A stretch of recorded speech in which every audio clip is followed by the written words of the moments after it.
মা। ইকবাল, তুই তুই এসেছিস বাবা?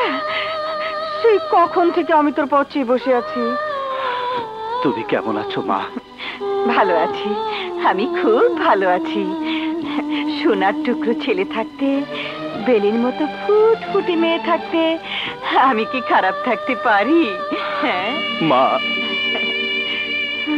তুই তুই কাঁদছিস কেন বাবা?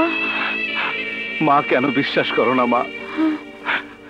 বেলি বাবা ওরা কোনোদিনও আসবে না মা। মা ওরা বেঁচে নেই মা। ওদেরকে মেরে ফেলেছে মা। চুপ চুপ কর, নিষ্ঠুর পাষাণ ছেলে। মুহূর্তেই মাকে বিধবা করে দিলি, মুহূর্তে মায়ের নারী ছেঁড়া ধন, তার তার কলেজের টুকরো মেয়েকে কেড়ে নিলি। মা, মা গো, তুমি আমাকে নিষ্ঠুর পাষাণ যা ইচ্ছে তাই বলো, তবু বিশ্বাস করতে চেষ্টা করো মা। আমার বাবা আমার বোন আর কোনোদিনও আসবে না মা। ওরা নেই মা, নেই। ওদেরকে মেরে ফেলা হয়েছে মা, ওদেরকে মেরে ফেলা হয়েছে মা। কি? তোর বাবা কি মেরে ফেলেছে?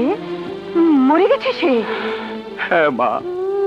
তাহলে স্বপ্ন, একটি বিপ্লবের স্বপ্ন যে তোর বাবা দেখেছিল, কি কি কি হবে তার?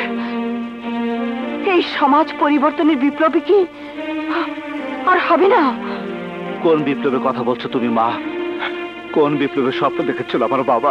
গরিবের ভাগ্য পরিবর্তনের, নাকি বিত্তবানের, নাকি বারবার ক্ষমতা বদলের? এর জন্য বিপ্লবের দরকার হয় না মা, দরকার হয় পেশিবাজ সন্ত্রাসী ক্যাডারের। বৈপ্লবিক ভাবে এসব ঘটেই চলেছে। বিপ্লব এসেছে দল বদলের রাজনীতিতে, বিপ্লব এসেছে সামাজিক অবক্ষয়ের, বিপ্লব এসেছে যুব সমাজকে মাদকাসক্ত করার, বিপ্লব এসেছে ঋণ খেলাপের কর্মকাণ্ডের।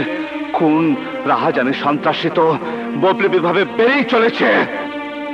নিজের অধ্যাপক ছেলেকে দেখে কি বিশ্বাস করতে পারছো না মা, যে সমাজ পরিবর্তনের সুস্থ বিপ্লব অনুশোচনা ক্যান্সারে ভুগে মারা গেছে? বিপ্লব আবার জন্ম নেবে, তোর বাবাই সেই বিপ্লবের জন্ম দেবে, তারই নেতৃত্বে। মরা মানুষ কখনো বিপ্লবের জন্ম দিতে পারে না মা। না, মিথ্যে কথা, ভুল কথা। মানুষ মরে, কিন্তু তার আদর্শ মরে না। আদর্শ হলো শ্রেষ্ঠ সংগঠন। মনে নেই? মনে নেই তোর বাবার কণ্ঠের সেই আগুন ছড়া, রক্ত গরম করা গান?